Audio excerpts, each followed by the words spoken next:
Hey there, Journey. Hey there, Outliers. I'm laughing right now because right when I hit record, I had seen myself on at the bottom of the screen and kind of like elevated my way into the conversation. It kind of felt like a 90s moment, It or was a like good intro. it It was a was good move, very, right? yeah. All right, can I let me try to get here. So those of you who are listening, you can't see it, but just know that I'm turning with intention. I am blossoming into this moment, and I'm looking with smoldering eyes and saying, "Hello there, outliers. My name is Niiamah Ashong, and welcome once again to the Outliers Ed podcast, where we champion the leaders who are shaping the next era of humanity by helping them leverage what makes them different to make their biggest difference in the world." I get to play today with Chelsea Williams, who's an outlier who is also creating the world. And we're going to come and play and see how Chelsea is incorporating who she is into what she creates in the world. Chelsea, thank you so much for spending time with us today. Thank you for being who you are. I'm excited for today's conversation. Me too. Thanks for having me. Yeah, I'd like to start off here with just like shit, like just reflecting a bit about who you've been to me so far. I usually let people know I'm going to do it beforehand. So, like, are you good with me doing this? Let's do it. All Yeah. right, cool, cool. I don't know what I'm going to say, so let me just take you in real quick. So, Chelsea, like, what I the impact you've had on me here is that like I feel that you bring a great blend of like um presence. Um, there's a like a it's a mixture of both positivity, presence in the moment. Like I always feel like you're really right here in this conversation. Um, and like I want to find like the right word. I love like distinction, but it's like um maybe it's maybe it's excellence, maybe it's elegance. It's like elegance that comes on. So it's like so let's go with that. Present, positive, elegance is what I feel that feels really right when I'm around you. There's and it's cool. It's cool because like we have elevated conversations, but at the same time, like there's an ease and gracefulness to all of it that is just like really fun to be around. So we're still getting to know each other, but I will let you know that yeah, present, positive, elegance is how who you've been to me so far. Yeah. I'm going to say yes. Yeah. That sounds great.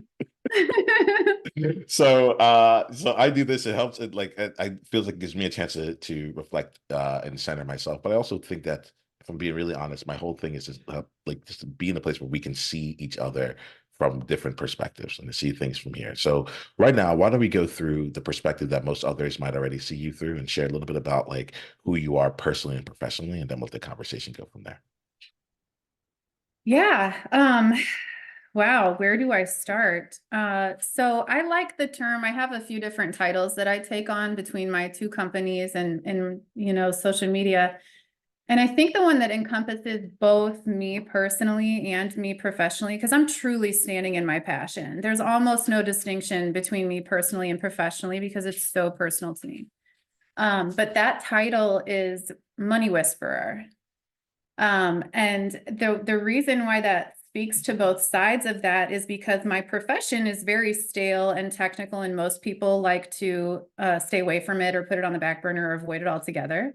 But I bring an element that is new to the space and surprises people. And it's that grace and that elegance and that like we're going to take this thing that most people dread and we're going to have some fun with it. We're going to be light with it because everything is figure outable. I like this here. All right, so we're going to be playing with this, playing this a bit. Like, so you're saying like your passion at like the personal professional can like you've actually found a good way to bring them very close together.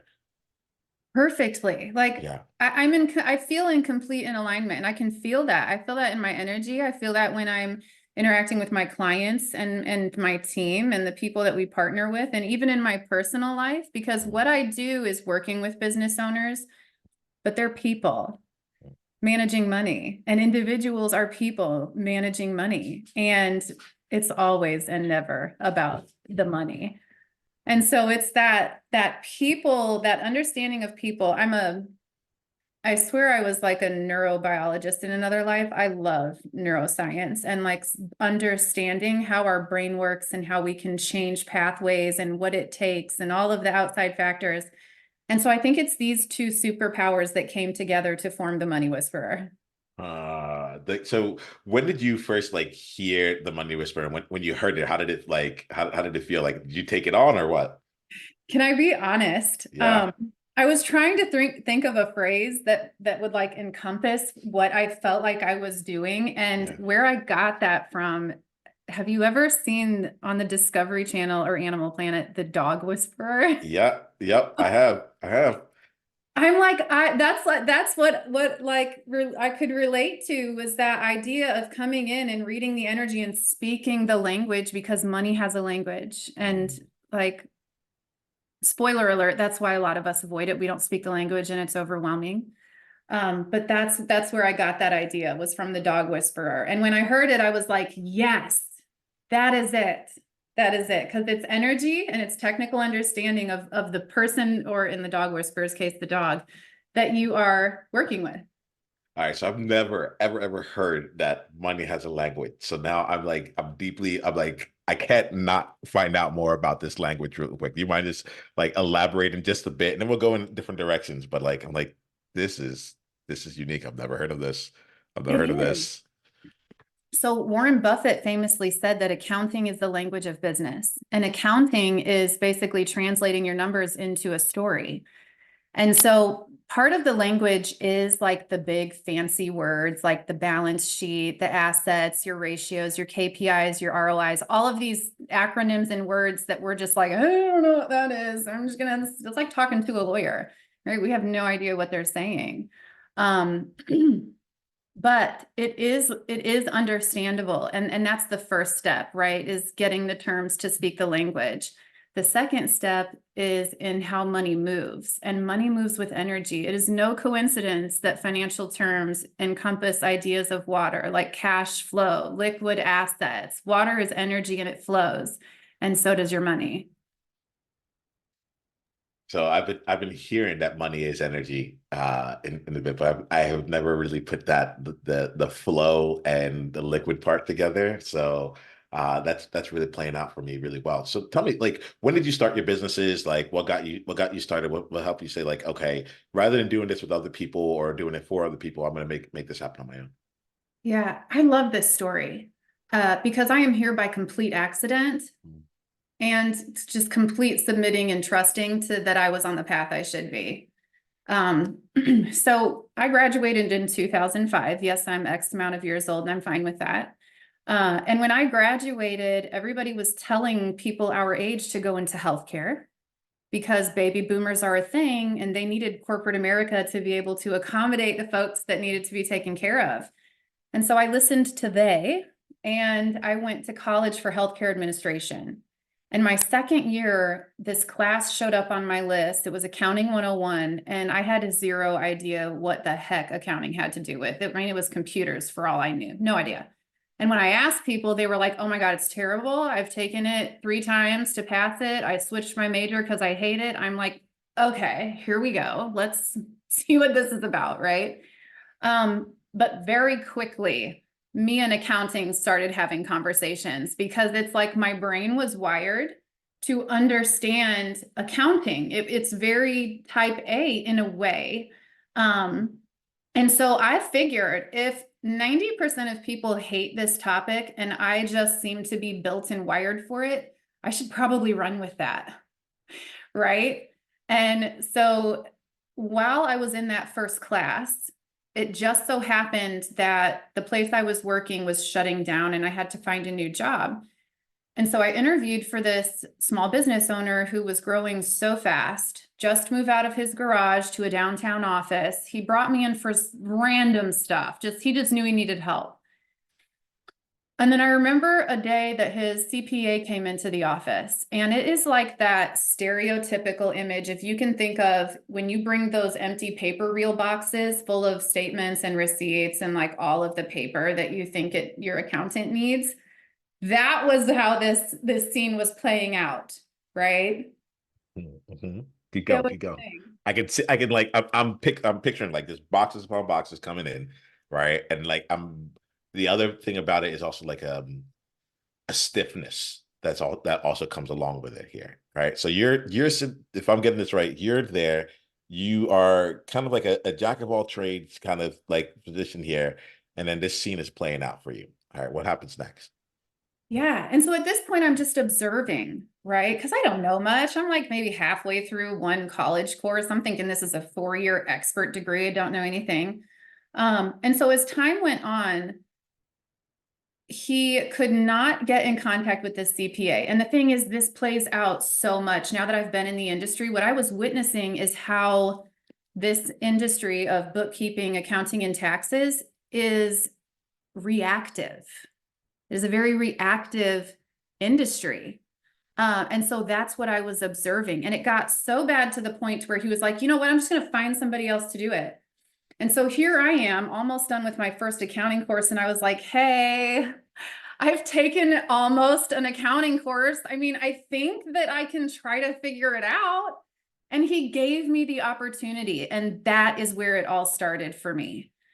Because I latched onto it. And not only did I latch onto the accounting aspect of his business, but he gave me access to whatever I wanted. And still, I started geeking out in Excel and making all of these calculators and sales trackers and built the entire financial infrastructure for his small business. Wow. And so that was my first huge break. And so while I was there, I figured, hey, I don't actually know what I'm doing. I should probably have somebody who knows what they're doing check my work.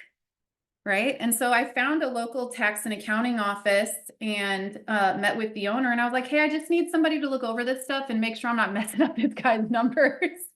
Like, make sure I'm doing this right. And within a year, he offered me a position at the tax and accounting office. And within a year of being there, I became VP in that office. And so I was there for 4 years. And what I witnessed there was more of what I witnessed in that room that day. It was a reactive space. We were commoditized. We weren't adding value. There was no educational aspect. So I saw clearly all of the weaknesses of how this industry is delivering their services and how they are engaging with their clients. And it was all of the things that I learned there that I set out to counteract in my business. And our core values in my business now revolve around us being the opposite of what people are used to. Which, and along with that comes, like you said, that very, I mean, what do you think of when you think of an accountant? I know Tony Robbins and Gary Vaynerchuk are both recorded saying that we are the most miserable people with terrible jobs and want to kill ourselves every day. Like, this is what people, this is the reality of what people think about when they think accountants.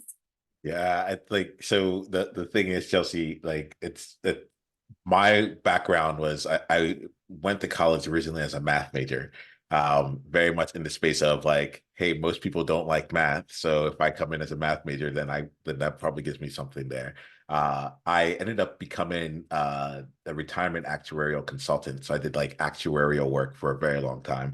One of the classes that I excelled in was like the accounting like class altogether. So like as you're saying this here, it makes me smile. Like what do I think of? I know some cool peeps. I also know like some really like drab people too that are in it, you know. But the thing about me is like I'm not someone who like, all right, let me speak about it honestly. I'm not someone, my eyes don't glaze over.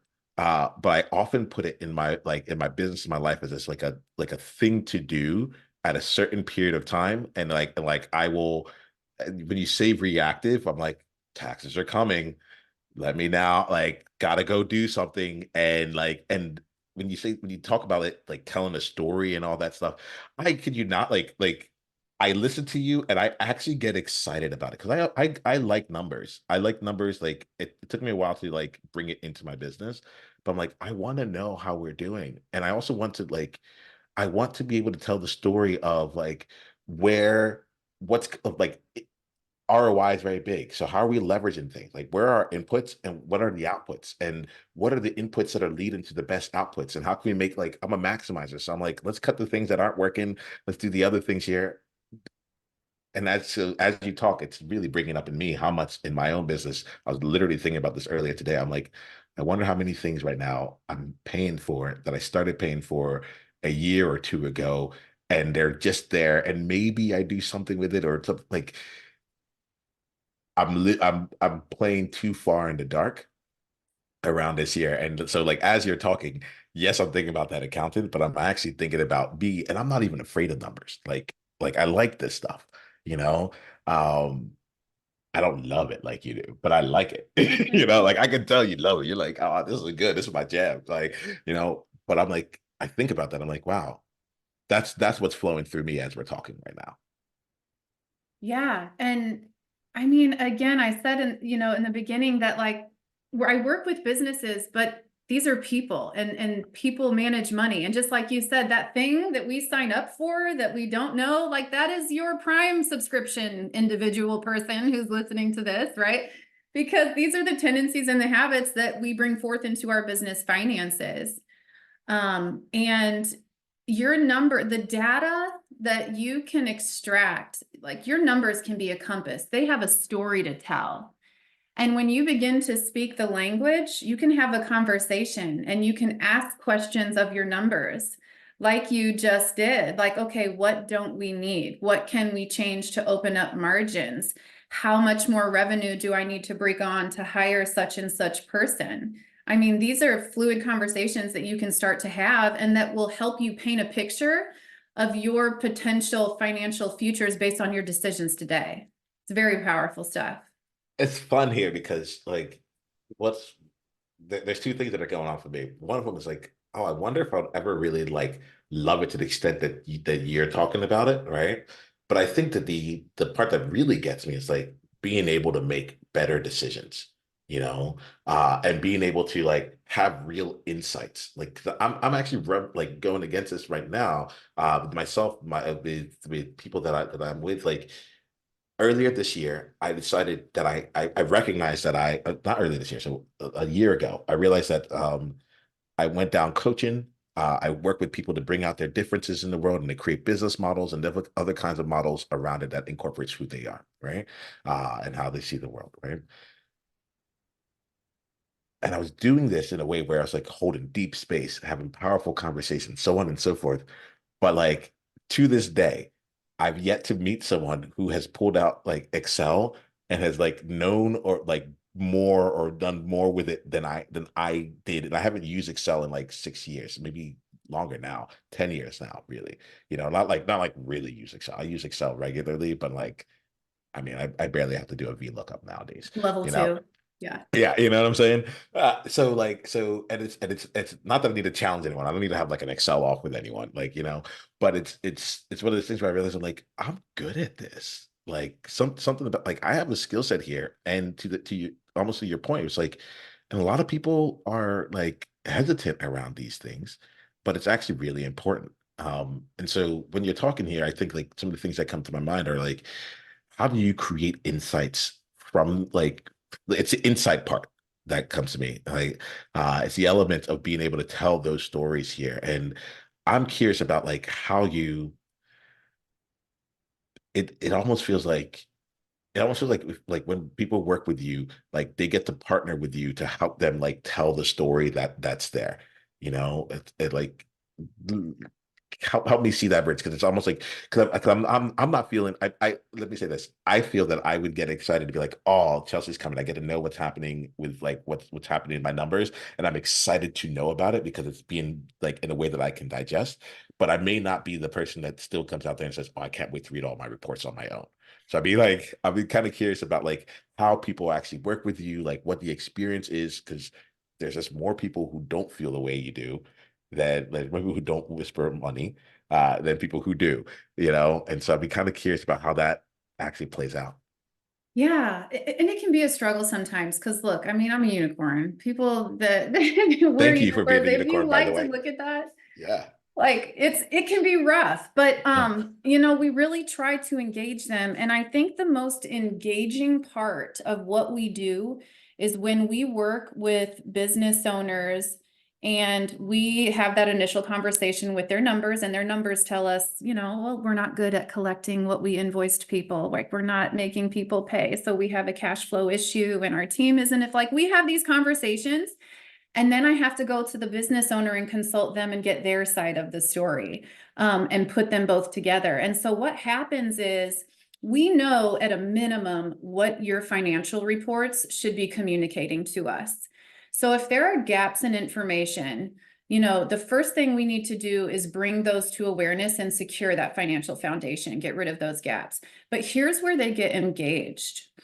When I explain to somebody, because I believe that you should know how to manage your CFO. So if you have a business, even if you have a CFO internally, if you work with a fractional CFO, if you are the CFO, that's even more important. You should always know which metrics to monitor as if you are managing a CFO, because here's the deal. We're numbers people. Numbers are a fractal, right? I can take your numbers and I can project. You tell me what you think you're going to do, and I can give you any outcome. But here's the deal. We have to create formulas according to your vision, your time and money goals. And so it challenges them first and foremost to think about, what is it that I want from this business? Like, why did I start it? What is my exit strategy? How much do I want to bring into my house? How do I even figure that out? What does that mean for revenue? So we first have to define the goal. And so that alone begins this process of insight. And then furthermore, when we take the formulas that we uncover from their financial reports and we start putting together our calculator to project financial futures according to what they want to do, they get to see it play out in black and white in the numbers and say, well, if I go this direction, this is what all that means. And if I go that direction, then here's where I'm at. And I always bring them back to, it is always and never about the money. Can you see yourself in this scenario, protecting your peace, living in abundance, having the lifestyle that you want? Because what are we all after here? Like financial freedom. We all want financial freedom. We didn't get into business to work 80 hours a week for the rest of running our business and not be able to go on vacation with our friends. It's not why we're here, right? And so we have to pick the scenario that doesn't just make us the most money, but that brings us the most peace in the lifestyle that we're looking for. And there's a balance there. Chelsea, I like what's really interesting. So the impact that you're having on me right now is I'm feeling a bit of levity. I'm actually having some fun, and I'm an eagerness to like see the different stories that my numbers are like that they are telling and that they can tell. Like when you describe it, it almost feels like a I don't know, not just a choose your own adventure, but like a whole saga. Like I'm actually thinking about Nancy Drew. That's what's coming to my mind right here, where it's like there's all these different stories that could be told, depending on it. The other thing that's coming to me that I think is really interesting is that as you were talking about like the goal and what you like we can make like making I don't remember your exact wordage, but it's something along the lines of like having the formulas work toward what it is that you ultimately want, because like like what you want will inform the formulas, what you want will inform the scenarios that you would go, or the strategies that you decide to take on, so on and so forth. And what was striking to me was just like how consistent, like really giving yourself the chance to say what is it that you want and building from that is with you. And like I've just seen it in all these areas that honestly go beyond like coaching, as which is like the world that I had been thinking about, like deep, powerful, like life-changing mindset coaching, and I'm like, I think it all comes back to like, what is it that you want? How do you want to live it? There are ways to do it. Some ways are more painful than others, some ways are more risky than others, but like it's all possible. We'll love to get your thoughts on that, because it's I didn't think that like a conversation with around numbers and like money would like lead to that, but you're like, if we don't, that informs everything. Yeah, I mean, you have to start there. And a lot of us haven't thought about that, not in great enough detail anyway. And you know, the other thing is nothing is guaranteed. You know, we have to be agile. We have to be able to pivot. And the numbers can give you security in that too, because we can draw out worst case scenarios. We know where the floor is to make a huge, hard decision if we need to, before we get to a place to where it impacts us for the rest of our lives. Right. And I think that that is where, when I do these with people, I can see a sense of peace come over them because they see the numbers. It's no longer in their head. It's no longer an idea that they think will make them the money and get them the lifestyle that they're looking for. They see it. And now they have a level of confidence that they didn't have before. And their mindset shifts around it. It really, like, I can visually see in real time mental blocks being shattered when we go through some of these scenarios and they see the potential. And now they have an entirely new energy towards their business because they're like, they have a very specific target and a goal, and they have the phases and the moves and the things to do when they get there. And so, I mean, what else could you have besides a blueprint to your next steps that's going to give you that level of confidence to execute? But now, Chelsea, you're taking me on different levels here because um, I love hearing like the mental, like the breakthroughs that take place, right? And I'm going to talk to outliers here a bit here, but like I'm glad that you whisper money, Chelsea, because I think because my brain works as everything is a variable, right? And so I look at things that are like on the core of things, and when I like as you're talking, I'm seeing how you have a passion towards something and you found ways to make it truly valuable and you found ways to like to tie it back to and to me the way you said like you said earlier when you were talking about like the reactive like how most people in the industry are more reactive and they weren't like truly adding value. I actually wrote that down because I was like, oh, I'm curious about what adding value looks like in this context because I worked in HR for a number of years or the people teams and such and like I was very much like I'm on the human capital team. Like we are like your human resources are actually assets. They like how can we do this so we can like what are the goals of the business? How does our team contribute toward those goals versus well we are the we're separate to all this. We're just going to do our own thing. And so I'm hearing these parallels with what you have and what what it's calling for me is this. There's two parts. One, outliers as you're listening to this I invite you for whatever your thing is, like please bring it with a level of zest or level of like of passion, robustness, whatever that word is for you, level of excellence, whatever it is that says, okay, how can what I do actually tie back to the goals that people have rather than just simply exist. Like I think in my mind, I'm like, oh, if I get a bookkeeper, they'll do bookkeeping, but like this is not say it again. You're on mute. I know. I meant to do Okay. that. Sorry. Okay. Cool. So like the compute the I see these things and I'm like, yeah, there's something in there around really tying yourself back to the actual goals around it. That's one. And then the second thing that I just like need to put into this conversation. Do you mind if I put in two things right now, or do you want to address one at a time? Let's go with the second one. Okay.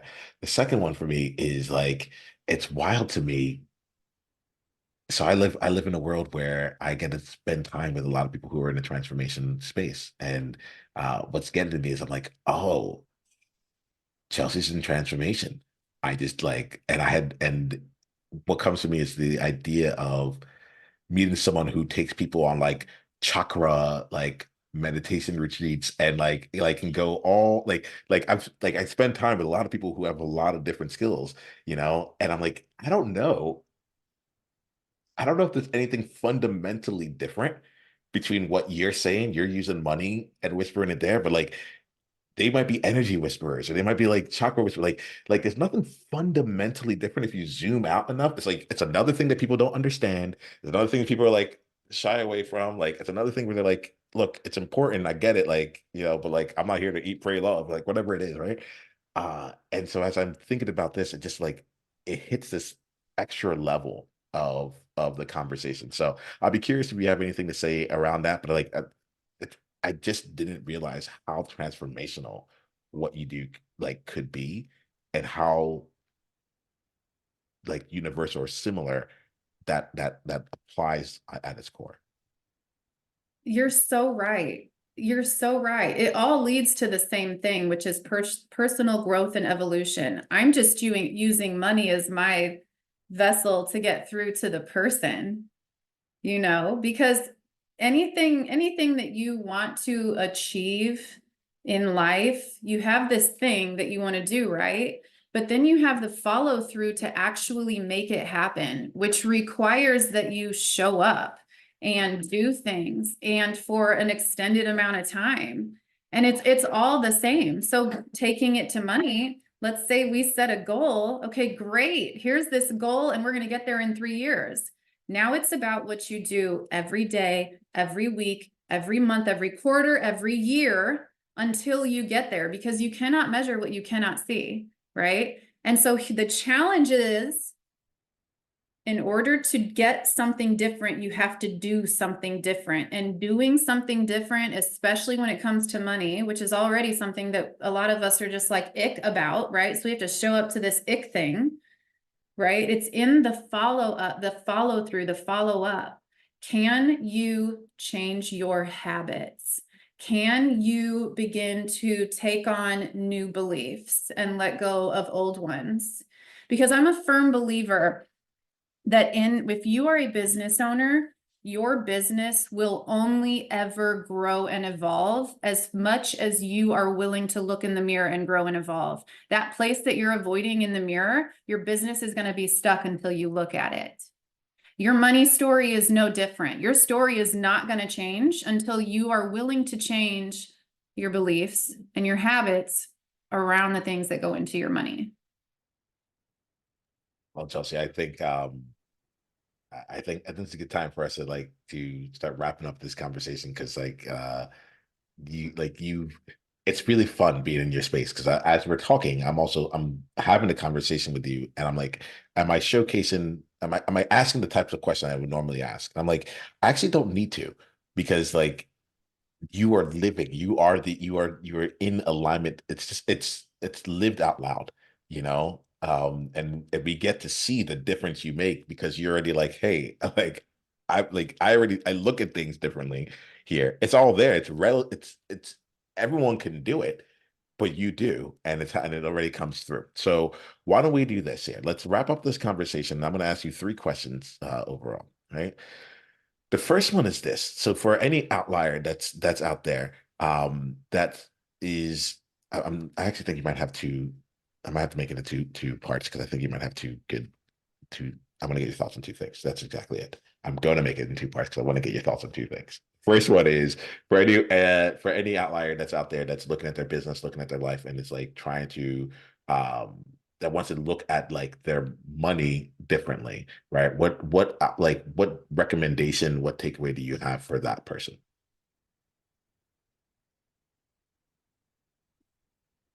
The first step is getting clarity around where you're at. And in the world of business, that means making sure that your bookkeeping is done every month. It's very technical.